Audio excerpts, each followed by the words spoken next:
I'm working and I start my system. So the screen will go black for a bit and then hopefully it'll come back and everything will be great. Okay, so please excuse us for a minute and we'll be back.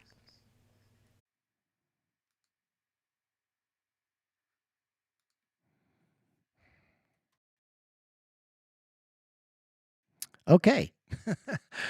I hope this is working for you out there. And I want to thank everybody for their patience, but so far it's worked, and that's been 8 seconds or so. So I think we're having a good time here. Anyway, a few things before we get started. First, thank you guys for understanding the gremlins here in the magic world of streaming. Oh, and there is my mic is going to keep doing this, but I'm not going to let it deter me. So a couple of things before we get started. If you want to send in a tip, liveatzerobpm.com/tip jar or on Venmo at ZEROBPM. And if you're watching this or listening to the podcast, you can tip there as well. So there's that. And also, if you have a question for our guest tonight, let me see. I set up a little quickie thing because if you're commenting in the chat rooms, I may not be able to catch it as it goes by so quickly. So if you want to send a question, bit.ly/JRTQ. There's a little form there. You can fill that out. And I'm going to be monitoring that during the show. And hopefully we'll all be good. So I think we lost our YouTube crowd because right now we have one viewer. And that's pretty low for us. But hopefully we can get this all. There's a couple of our regular Phil and Toby and some others. So let's get to the guys here. I'm going to unmute them first so we can hear them talking. I can't tell if it's unmuting or not. So let's just get them up on the board and we'll see what's going on. There you guys. Can I hear you? Okay, no, now the buttons are working. Hey, Billy. There you go. Hey, so we got a All killer right. lineup for our first show. Mr. Michael O'Neill. Mr. Greg Karukas. And then also Michael Paulo. Sorry, I'm going to have to do a lot of editing before I release this as a podcast. So one of the questions that people seem to really enjoy is first thing in the day or whenever you get to it, what is it that you jump? What's your kind of go-to? Michael O'Neill, let's start with you. Well, I mean, at home here, this nylon string classical guitar is kind of my go-to connection to music and I'll pick it up and I'll just start noodling, just.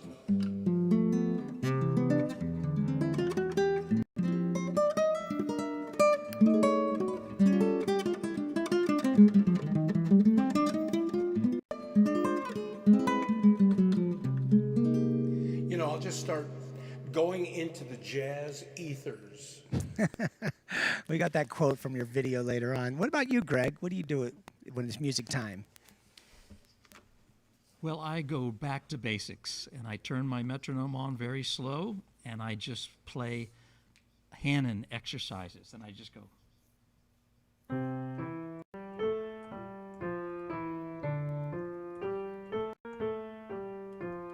That I'll do 20 minutes. I'll go through the first 2 books, and then I might double it up.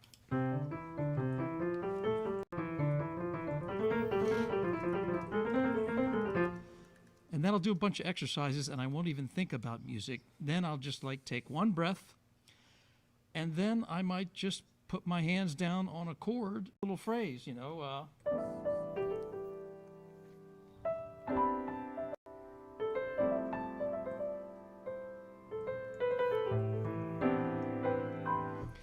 That might become a song. You never know. And it goes from there. And I'll practice some jazz, I'll put the metronome on.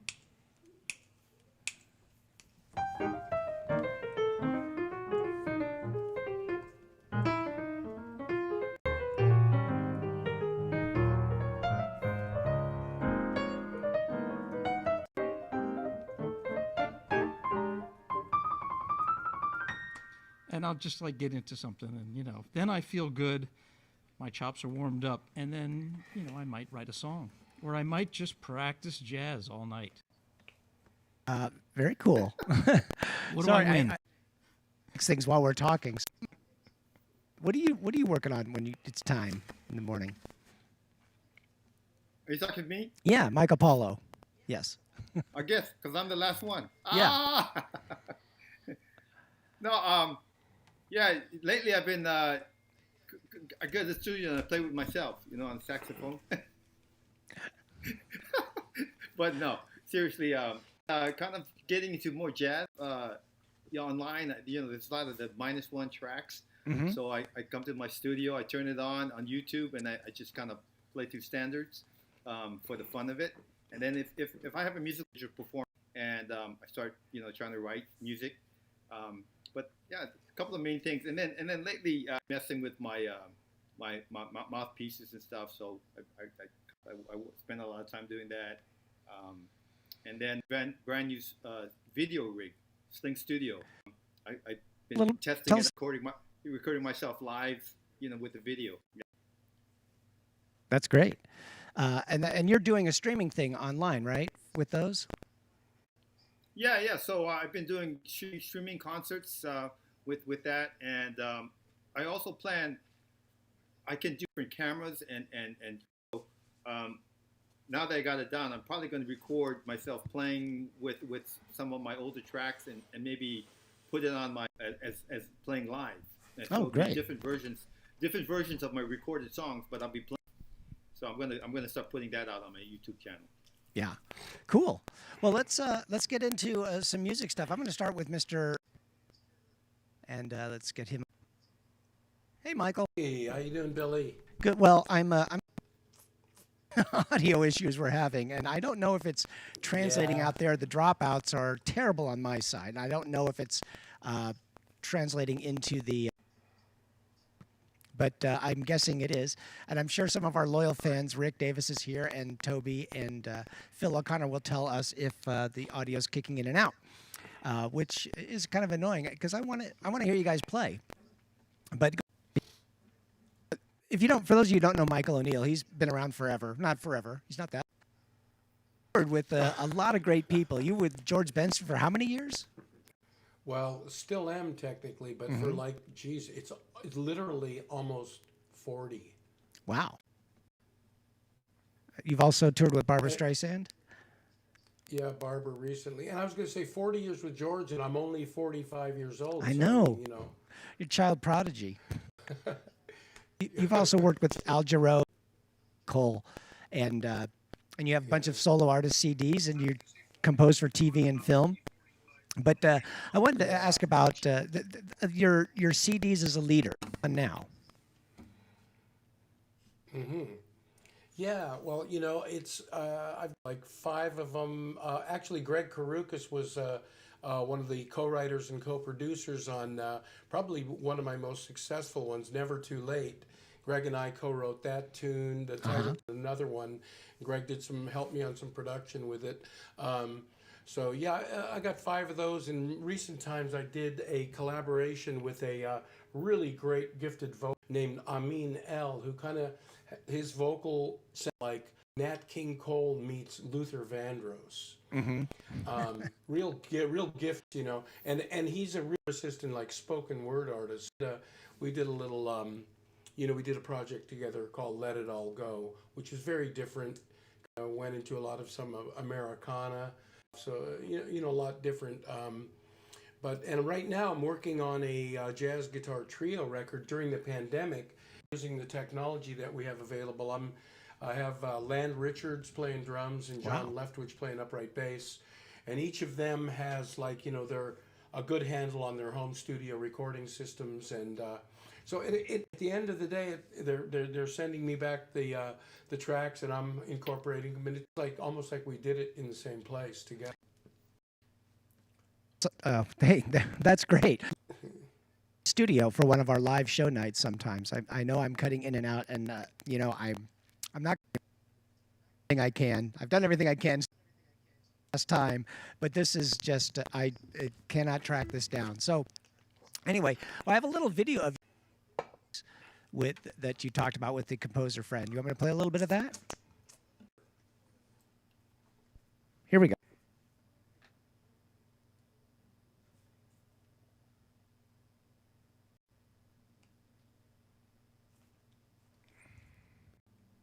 We have no audio. Okay.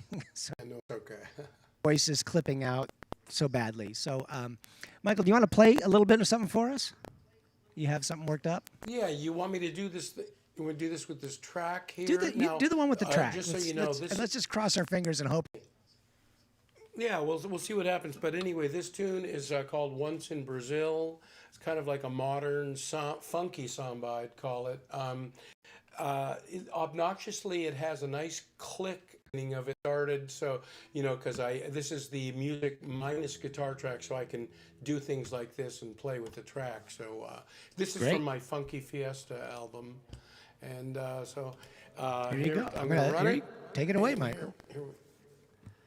Here we go.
All right. Michael, that was great. And what was the name of that tune? That's called Once in Brazil. Nice. Cool. And is It that on worked. an album of yours or? Yeah, it's on my Funky Fiesta. Funky Fiesta. Okay. Cool. You probably said Yeah. that beforehand. So back to you in a little bit because I want to talk to you about the TV and film stuff you're doing. And but let's go to Greg for a minute. Greg has been with the group here, and hopefully we'll get his GK Soul Jazz group. Hello, hello. There we go. I don't know why it's the software, and I'm going to write a sharply worded email to the company. The tech people are very nice, but it's just the software has limitations. And anyway, Greg Karukas, Grammy Award winner, founding member of the Rippingtons. You toured with Dory Kaimi and Larry Carlton, amongst a million others. You have a group. You were the group in the group for the Gary Shandling show. Yeah, that was a lot of fun. There was the original It's Gary Shandling show that was on Showtime. And we were the warm-up band. So we got to see everything that went on behind the scenes, the dress rehearsal, and then the actual taping. For That's about cool. 4.5, I think it was 4 years that show was on. Very cool. And composer also, which we're going to talk about a little bit. But the other thing, this is kind of a fun story. You told us before, but it's a great one. Your first album session ever was with. Do you want to tell us? We had a jazz fusion band in Washington, D.C. area, saxophone multi-woodwind player named Tim Ironman, who had been in the Air Force Airman of Note. And those guys did all the studio work in town. The horn sections were always the horn players. They were the best guys. So section, we did a lot. And then we got a call to go to a small studio up in central Pennsylvania. Tim and I go to the studio, and we improvised. I took my Moog synthesizer, and he had all his woodwinds, and we improvised over the tracks narrating recited poems of Henry David Thoreau. Not the poems, Henry David Thoreau. Yeah. Necessarily poems, but the writings. And just an interesting scene. Yule had already recorded his stuff, so we were just taking our inspiration from the themes. And I think I was 19 years old, and it was an 8-track machine that stood about 6 feet high. Yeah. We got to overdub, which was very cool. LP is like a collector's item now. It shows every now and then. I actually had to buy one off of eBay a few years ago, so I have one copy. That's great. But let's get into the playing thing right now. What are you going to play for us? Well, you're working on tell us about the new project. Oh, yeah. It all started, my association with all the Brazilian musicians started in I want to say the early 90s. Ricardo Silveira was a friend, and he had moved to Los Angeles and wanted to do some. I started playing in his band along with 2 other fantastic Brazilian musicians on bass, who's kind of like the Jaco of Brazil, Carl Gomez, who was pretty much the Steve Gadd of Brazil. Right. So we did a bunch of gigs, and then the word got out, and Ricardo, being friends with everybody Brazilian, recommended me to Sergio Mendes. Wow. And so I started playing some gigs with Sergio, and through Sergio, I met Dory Kaimi, who is a fantastic composer, singer, just an incredible guy. And I had been familiar with one of his songs, which is actually a jazz standard. It's called Like a Lover and O Cantador in Portuguese. But I had no idea of the depth of his music. So we played together for a period of about 3 years, touring, and we went to Montreux in Switzerland and played the Montreux Jazz Festival, and it was Brazil night, presented by everyone on the stage, the top Brazilian artists: Milton Nascimento, Chico Buarque, Gal Costa, and the Caimi Dori and his father, very famous Dorival Caimi, and his sister Naomi, and his brother Danilo. And so Jerry Watts on bass and myself were the only two Americans on the stage that night. So it was just a fantastic experience. Now let's fast forward to just about a year ago. I moved and I opened of cassettes. And I had recorded almost every gig that we did, my band that I played with. And so I saw this one cassette that said Dori Caimi at Le Cafe Bar next to it. Remember Le Cafe? Yeah. So I had to actually buy a used cassette deck. My cassette deck, pulled it out of the box and it didn't work. The belts had dried up. So Yeah. I got a cassette deck and I played that, and it was one of our best. Just everything was firing Oh, great. on all cylinders, and it was Claudio Sloan on drums and Ricardo on guitar and Jerry Watts on bass and Mike Shapiro on percussion and Dori.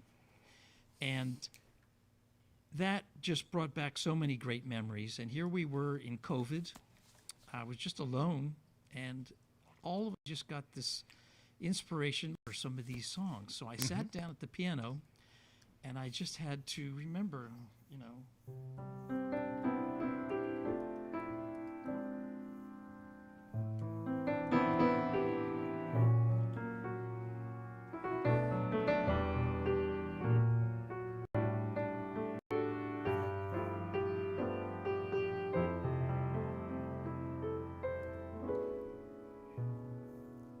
So that's Like a Lover. That's how I wrote easy. And then I started to learn some of the others. It just sent me down this rabbit hole of, okay, let me learn some of these other Brazilian songs that I've loved for so many years, but I never sat down at the piano and transcribed them or learned them. I deliberately did this. It's so special to me. I would always listen to that on my off time, driving to gigs and stuff. And so I just started learning the Nascimento songs that in my brain were so familiar, but I had never actually played them. Long story short, I just got so inspired. I said, let me see if I can learn enough of them, maybe work on my solo piano playing, which is another thing that was just a total challenge to me. I had never done any of that. Right. And gradually, I put together a number of songs. We ended up with too many songs. So now the CD has finally come out. I have This is a it's called photo. Serenade. There it is. Yeah, Serenade. it actually just came out 2 weeks ago. And so I have 15 songs on it. Half of them are too, because I pulled out a couple of older songs that solo. And I was just in this zone late at night, and I wrote a few, actually were almost total improvisations. I just started, and they became songs. And so it's a new project, something completely different to me. And, so far the feedback has been really incredible. Reviewers and people who know Great. me from my funky everything, Brazilian, funky R&B. Well, I'll make sure we put the links in the show notes, which will be on the archives page. You can get to that. And I also have another picture here. You can tell you got the piano up there. This is another Well, shot that's from the another inside thing. of the I was album. inspired to learn a little more about Photoshop, so I was able to do things with that. Very cool. And that picture was a house concert that I did in Hawaii, which was actually mostly organ group. Ah, And they had a grand piano in the living room, so I just couldn't resist and had to go over there and play a little piano. well, do you want to play a little something for us now? And let's chat. So Milton Nascimento got his big break with us in the late 60s. And a song that he wrote called Travessia actually, I don't know if it won first place or second place, but it launched his career. And Elis Regina, who was the top singer at the time, said, "Oh, I have to record this song." And then Milton's career has just gone incredible from then on. And I'm not going to play Travessia right now, but another Milton song that is another beautiful melody, and it's called Ponta de Areia. This song was also done by Wayne Shorter on his Native Dances record, and Earth, Wind, and Fire, a little version of this also. So I'm going to see what happens with this one. Turn the mic off.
That was beautiful, Greg.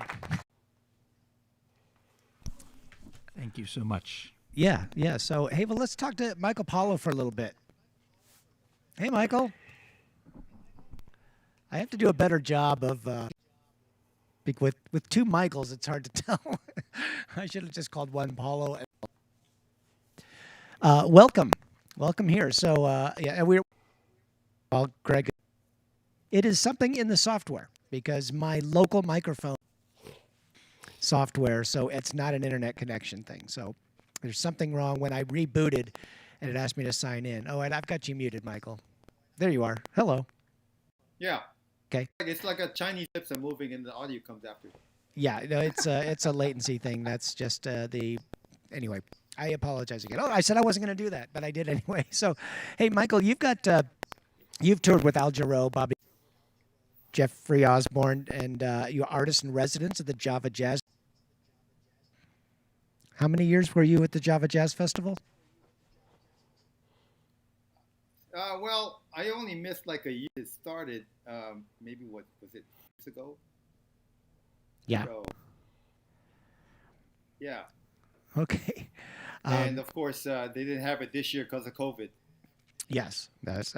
Hopefully they'll have it in. Well, at 21, they're not going to have it this year either. Because it's always the first weekend of March. Ah, okay. Well, that's too So, bad. Sorry to hear yeah. that. So it'll be back next year. Yeah.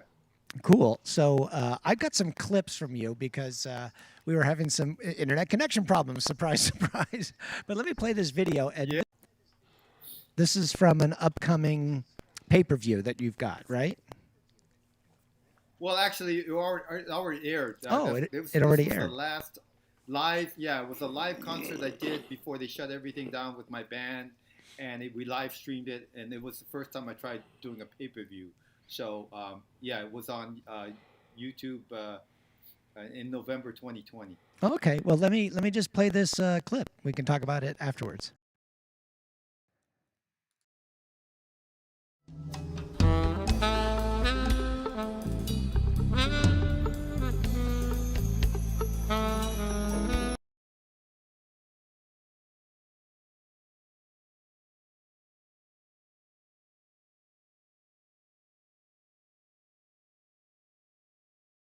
Here.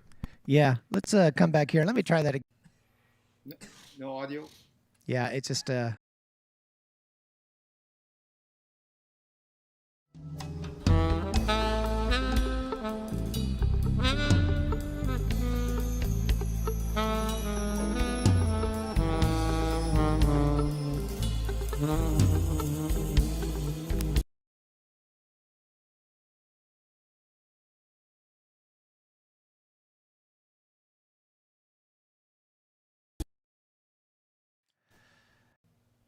Okay, I'm just gonna apologize for that. So, I'm sorry. I'm at my wit's end here. Hey, it's it's what it is. I have been pretty much working 24/7 for the past 2 weeks preparing for this, and this is a surprise to me. And I feel that we should reschedule and just do it another night when I can get this figured out. We'll go on for a little bit further, and I'm not a quitter, but this is really I'm at my. I cannot figure anything else out about this. So, and I don't want to sign off, or I can't restart the computer, or we'll lose Facebook. So we'll just keep going. And I apologize, Michael, we can't play this clip, but I'm gonna. If you guys are up for it and you want to reschedule, we'll do this show again down the road. If you're up for it, Sure. we can try to get through things a little bit more. And I just don't know what to do about this microphone or any of the audio. You guys want to try the conversations and music? See how that goes, or are we just asking? I for don't it? know. Or are we asking why for not? trouble here? I think we should do this. We're trying. Okay, I'm trying. Here's I got to play my graphic. I got to do this. So we all know it's time. Yeah, it's Conversations. and now it's developed. Oh boy, none of the videos are playing properly. Well, that's we don't need no videos, do we? We've got we have live. This is our conversations and music. And let's go and Michael, I'm gonna switch to you guys. Go ahead and count it off, let's, Michael, and you guys have some fun. 1, 2, 3, 4.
Well, we made it, kind of. All right.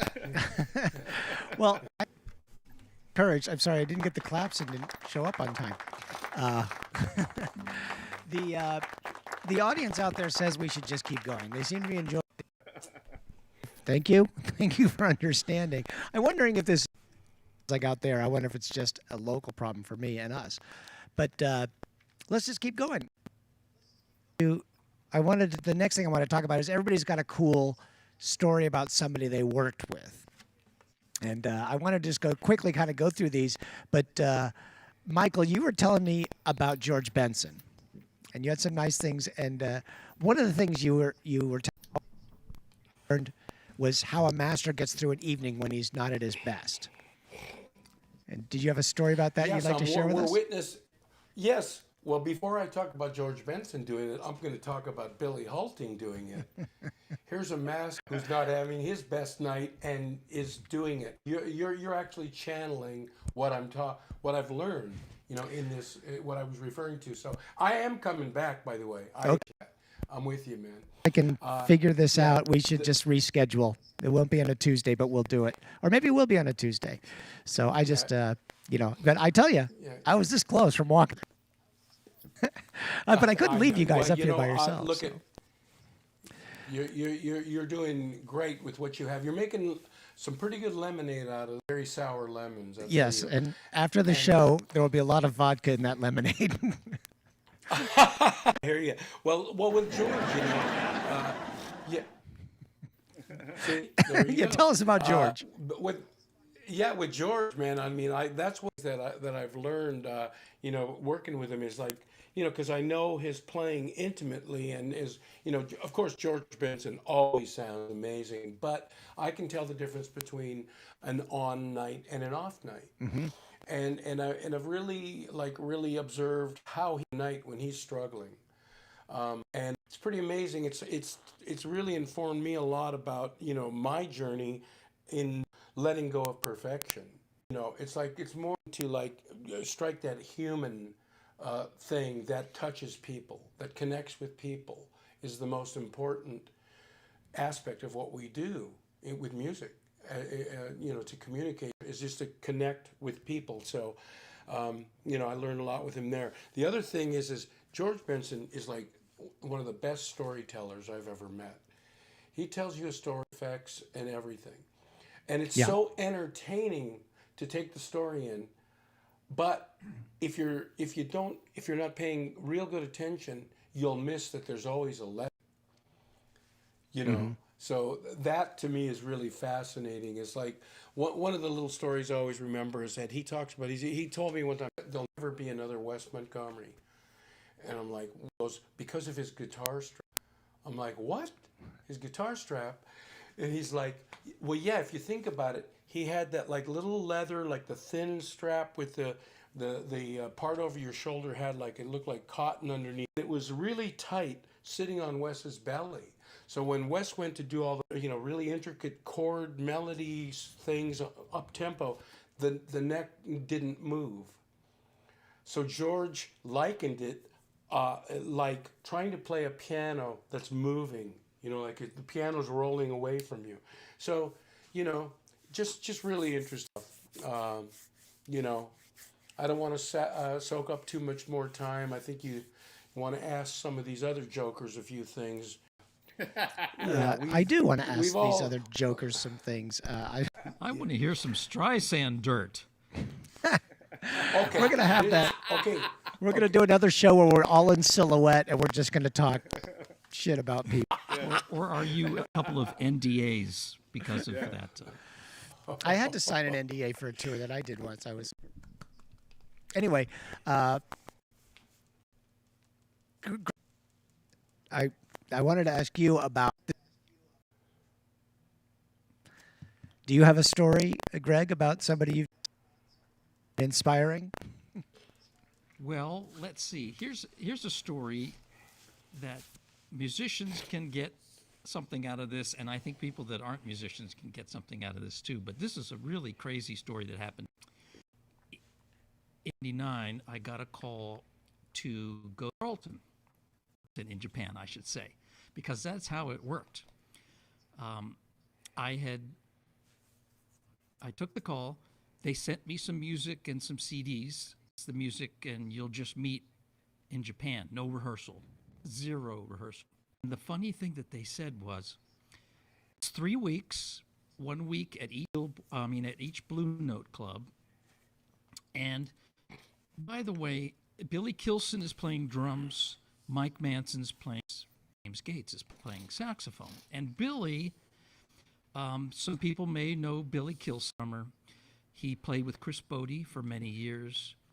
And a recent reunion of Bob James and David Sanborn and Marcus Miller for the Double Image tour that they did. So what they said was, okay, so you're going to meet the guys in Japan. By the way, Billy's not going to get there until the second day.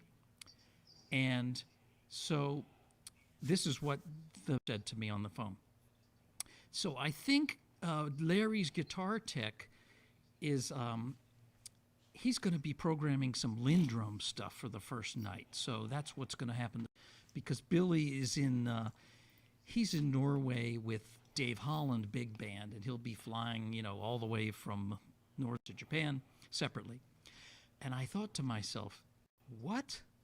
They're going to have a Lindrum Larry's show in Japan for the first night? And I thought, well, whatever. I mean, I'm going to be as prepared as I can to show up. It'll happen. So there, we go to the club for sound check, and there's a drum set all set up. And it turns out that they had their signals a little bit crossed, because Larry's guitar tech, Josh Henson, turns out he plays drums. And it turns out we did the sound check, and we're playing some Larry Carlton tunes, and Josh is sounding like Jeff Porcaro. Going, okay, well, that's a little different than a Lindrum programmed for a show in front of sold-out audiences at the Blue Note in Japan, who know every note of Larry's guitar solos. And so that was an interesting first night. And then the next day, Billy arrives, a little jet-lagged, and we played that show. And that show was just off the charts. And from there, it was like 3 weeks of Yeah, the pressure was on me because I was the new guy. I was, still Right. getting the stuff, under my fingers. But Billy Kilson, every night, his drum solo just went to a totally different place. And so that was a real thrill. But that just goes to show, you know, we fly all over the world. Sometimes we don't really know what to expect, but usually it ends up being pretty cool. Ah, that's actually very cool.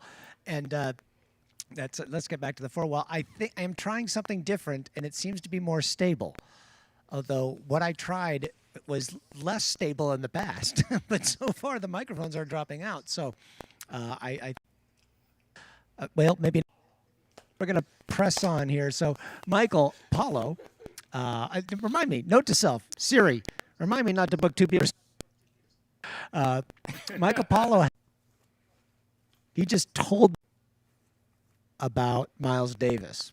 And you recorded with him like years ago, and they shelved the album until recently, right? Yeah.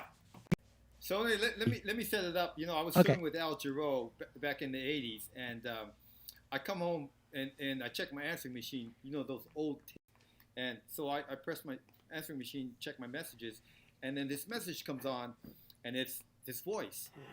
Hey Mike, this is Miles. Call him. Leaves his phone number. So I'm like, who the hell is playing a joke on me, right? Miles Davis calling me. So I call my friends and nobody fesses up. So I think, okay, well, let me call the number. So I call the number and this lady answers the phone. I say, well, it's Miles there. And she go, okay, hold on for a second. So Miles comes on the phone. I go, hey, Mike, I heard your tape, man. I want you to play with me and stuff. And this was when he just got sick out of the hospital and he was going to go on tour. And I say, hey, man, I'm going out with Al Jarreau, and he says, oh, you got a gig already. And so, but I was very honored. And he said, maybe someday we can do recording together. So I thought, yeah, that sounds cool, Miles. And so I went on the road with Al, I toured and stuff. And about a year later, I get another call and, it's on the record. And so, I was blown away. Like I thought he would never call me again. So then songs to listen to, and I check it out, and then I go do the session in the Parker studio. And Miles walks in, I get to meet him and stuff, and the legendary Miles, I never met him before and stuff, so we're in the studio, and the engineer put up a song on the 2-inch tape. Then that's what we recorded. And so he plays his song, and it's a groove, and it's just Miles just playing. Like no melody, just soloing, improvising. And also before the session, all of my friends in the music business that play with Miles and knew him said, he's going to mess with you. Don't let him mess with you. He's going to get in your head and he's going to do it. And so I had that in front of me and I thought, okay, I'm going to be cool. I'm not going to let him mess with me, right? So he pulls up this track and it's in playing. Then he tells the engineer, stop right there. And it's in the middle of a solo he's playing. And he rolls it back. He says, I want you to double what I just played. And I'm thinking, okay, and Miles is playing all this chromatic sideways stuff. And so I thought, okay, I'm going to do it. So the engineer, Miles leaves the engineer back over. And back then with 2-inch, it's not digital. You had to keep going back and forth. So I'm listening. I learned what he was playing, about maybe 16 bars. And then I learned on the tenor. And I recorded and I nailed it. I nailed what Miles did. I doubled it, right?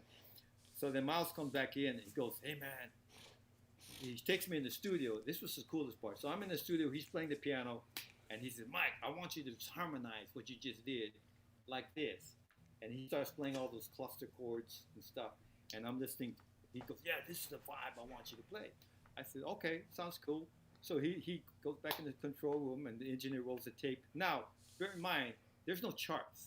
So I had to remember what I just played, doubling Miles, and then harmonize it in the tone that he wanted. So I get down to it, and I get it. So I do the whole thing, I harmonize with the tenor. And I'm thinking, okay, I'm sweating inside, but I'm like, I said, I'm not gonna let him freak me out. I'm gonna be cool, right? So I nail it, control room. Then he goes, now, Mike, I want you to double what you just played on the flute. I'm like, God. So no charts. I got to remember what I just played, both parts, and I have to transpose it down a step because the flute is in different keys than the tenor, right? Wow. So in my mind, I gotta transpose all this shit and remember. So I go in, I get through it, right? So I get through it, I nail it, and so I'm by then I'm feeling in myself because I nailed it, right? So then he goes, Mike, now play a flute solo, and I'm thinking to myself, flute? I'm not a flute player. I want to play sax, right? And I'm thinking, oh man, this sucks. So I go, okay, well, Miles wants a flute solo, so I play a flute solo, and then this sounds was okay. And then so we get, and I'm thinking, okay, I must be doing okay, right? So they pull up another track, funk in F. So he goes, man, I want you, same thing. He pulls me in the studio. He sits on the, I want you to play a solo, but with this vibe, So he plays all that off chords. I said, okay. So they roll the tape.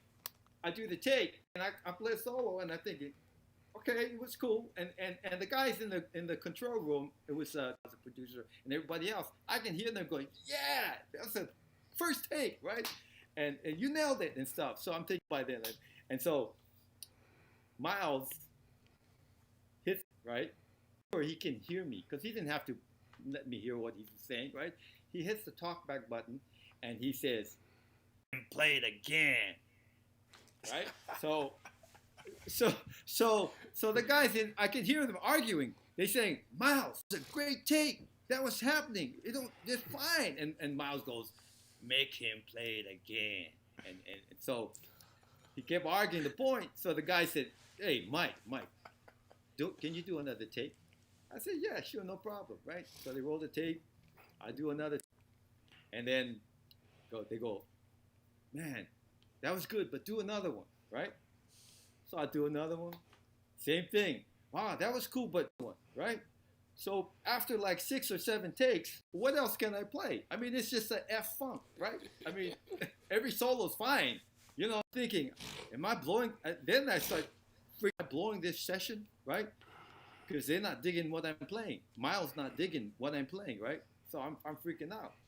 After, I don't know, 7 or 8 takes, it goes dead silent, right? Standing with the headphones, my horn, and all of a sudden I see in the control room, in the glass, everybody starts leaving the studio.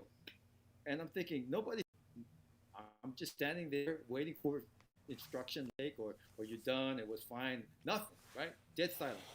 So about 5 minutes go by, and I'm thinking, this is stupid, right? So I take the headphones off, I put my horn down, I walk to the control room. By then, I left, and I opened the engineer's still there. I said, man, what's going on?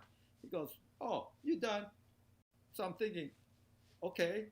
So I have my horn now in the studio, it's gone. And I'm thinking, what just happened, right? So I pack up my stuff, I get in my car, I'm driving home, and I'm freaking out like I blew the session with Miles Davis, right? Okay, so I get through that, I go back to row. About a year later, okay, we're at the Universal Amphitheater. 1 year later, mark me, right? So I never heard from Miles again, never heard from anybody else. So Universal, and just before I'm on the stairwell talking to my friend, and I'm eating like a carrot from the green room, and here comes Miles with his horn walking to the stage, and he put me, right? He goes, hey, Mike, what's up? I said, hey, what? And I dropped the carrot on the ground, right? So I bend over to pick it up, and he walks by me, and this is what he says. See what I do to you?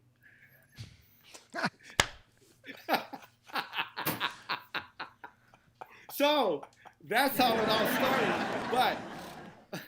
But fortunately, like a couple years back, I mean, that was in 1986, and they recorded those tracks. It was right when they released Tutu. The record company didn't like what was happening, Marcus Miller to do Tutu, and they shelved that record. So a couple years ago, the producers called me and say, Mike, remember that record you recorded on with Miles? Somebody wants to put it out. So I said, cool. So I did some overdubs and added some things. I did a horn section on another song and some flute on another track. I played on 4 tracks, and then they put I finally got to hear that track I did, double my solo and harmonize it and all that, and it actually sounded pretty cool. That's great. And then the tenor solo I had, they put it on the outro, and I was like, I heard myself playing, and it didn't sound like me. I said, is that me? So it's kind of weird, but long story short, I got to Davis, and the record came out. And Miles, bless your heart. That's very cool. That's very cool. For that. Since maybe this is working a little bit better now, I'm going to try playing Michael's. You guys okay if we go a little long tonight? It's already past 8, but yeah. I just want to let me try the second Michael Paulo clip. And this starts out with some signature dance moves, I think. See if this works.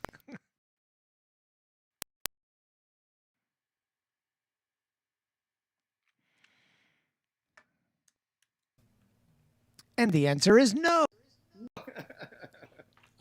Things. I hate to cut this short, but everybody got a chance to play, right?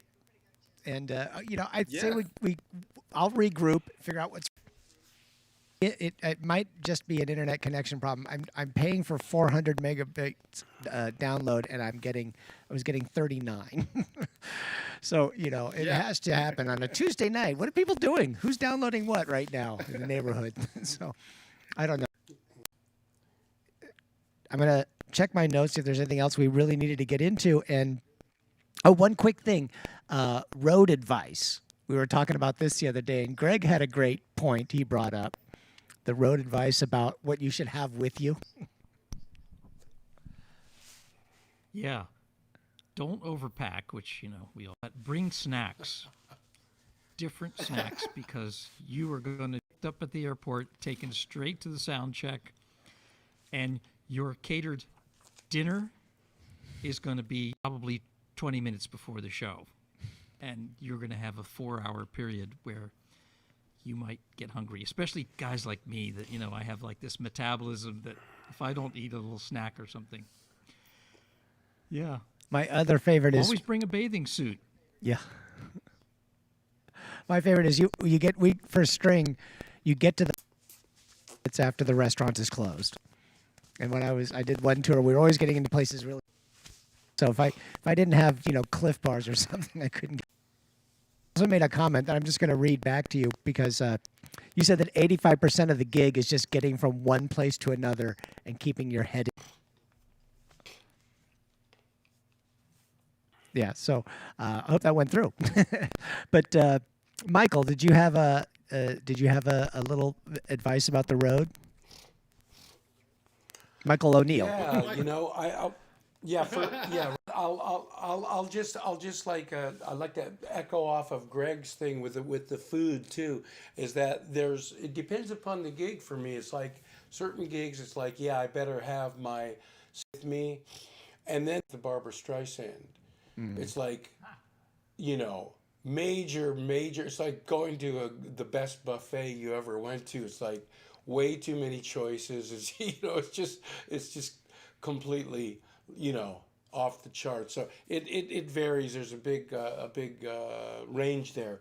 But for my thing with touring is like, health. Anything else, it's my health has to come first. So I've in recent years especially I've gotten into going to the gym every day that's possible. Sleep. Make sure I get rest, good rest. If there's some particularly type of tense, situation going on, trying to remove myself from quiet myself down a little bit. You just generally trying to watch my health on every level out there, and also try to make sure that I keep a normalcy of my life that's not connected to that touring experience. A consistency of what I do at home and what is going on as an individual. Continue that on my downtime during the tour, because I'm sure these guys can relate. You can buy into tour drama real easy. We've all been there. You That's know? the worst. I bet you Michael's got something to say about that. Michael, are you a troublemaker on tour? Yeah. Yeah. Bunch of guys and just do road stories. You know, I have an outline for a book I'm working on. I'm going to work on later. It'd be great to get. But Michael, Paulo, do you have a quickie little advice for the road? Yes. Pack light. When you're constantly moving around, and the Yeah. older you get, when I got all my horns, I used to pack 2 big suitcases when I was younger with all my clothes and everything, and it was when you're moving around the buses and the airports and stuff, man, it'll whack you. And when you get old, you can't do that stuff no more, man. So you bring 1 outfit or 2, use it, and then pack light. That's it, man. Road, I take, and one would be just what I needed, and the other one would be like, okay, well, I'm gonna bring my running shoes and my hiking boots and all the things that I might need if we were in a place where it was like, hey, I can rollerblade here. I've got my rollerblades in the car. So that's you know, but it was like one was light and one was like, yeah, it's gonna sit on the bus the whole time. I've never taken it off the bus. So anyway, but I think we're coming to the end I gotta here. say this. Oh, go ahead, Michael O'Neill. No, you just reminded me of this clothing thing some years ago, where one band was on a mission to like have one pair of clothes like the whole tour. He was just like, Oh my God. and it was like wrinkles and everything. It's just like, but he was like, this is my thing. I'm going to do it. Well, it's funny when you get their package, you're like, you've got the jeans in your hand. You think it's like, yeah, this will last 2 weeks. Or did you ever, you know, this is another weird story, but laundry. Okay, I can't tell if it's working or Story. takes, you know, 35, 40 in an hour. In Europe, it takes 30, 35 minutes to wash your clothes, but it takes 2 hours in the dryer. And, you know, people, oh, you're done with your clothes. Well, I'll just, Yep. you know, and then all of a sudden you've got 4 stacks of different guys' wet clothes waiting for the dryer. The gig is over. We were somewhere, I think it was in Norway or something, and the promoter had to take all of our clothes to a laundromat the next morning, have it all cleaned and dried, and bring it to us in the afternoon. It was one of those things you just don't know. So there's a big difference between touring here and. Anybody have any famous parting words or anything else you want to say? I got to say, we have a lot more lined up to talk about, but when we gather again, when this is all working, get to the composition, more touring stories, and that sort of stuff. But does anybody have a farewell saying they'd like to? I'd just like to say one thing. It's fun to play with these guys always. You know, we've been friends. One thing we didn't mention is that we've all been friends and played on for going on 30 years, it seems like, right? Yes. So Yeah. anyway, Yeah. beyond Yeah. what we just say, it's what I really feel is these guys are some of my guys, and you know, we paid quite a few dues in the year, put it that way, and leave it there. Absolutely. Yeah, we fought some good out there. No doubt. No, Yeah. There's more to come, though. Well, you all know that at one point we were the young guys on the set, and now we're the old guys.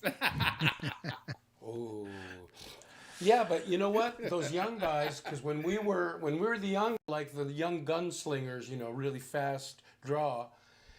But now the old get into the ring, and that young guy's running up on us. Don't even know where that left hook came, and put him down on the. They don't even know where it came from. It's like, what the? We could talk a lot about now. What are young guys doing now? Where are the tours? What's going on and that sort of stuff. But we're going to save that for episode 1B. We'll come back. I'm going to thank you to all the regulars. But every time I had my head down, I was trying to find the source of the problem, and hope it won't work. So, but you can still read all the titles, and then we'll hopefully again soon. It's out there, Hey, and I'll be back. yes. I got a new show. It's called Read My Lips. I will take that into consideration. I'll put it in the survey. All right, guys. Thanks for coming out, and we'll see you all 2 days. 2 days from now, we have the Rockabilly Band Switchblade 3. So guess what I'm doing all night tonight? So maybe that one will work. Okay. Take it easy, guys. We'll see you soon. Thanks for joining us at Live at 0 BPM. These videos will be archived on YouTube and Facebook.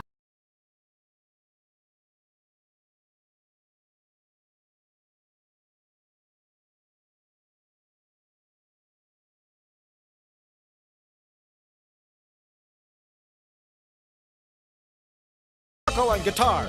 And showtime, 7 to 8 p.m. Pacific Standard Time.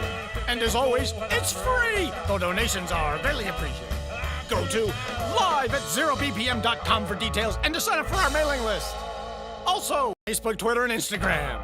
See you soon.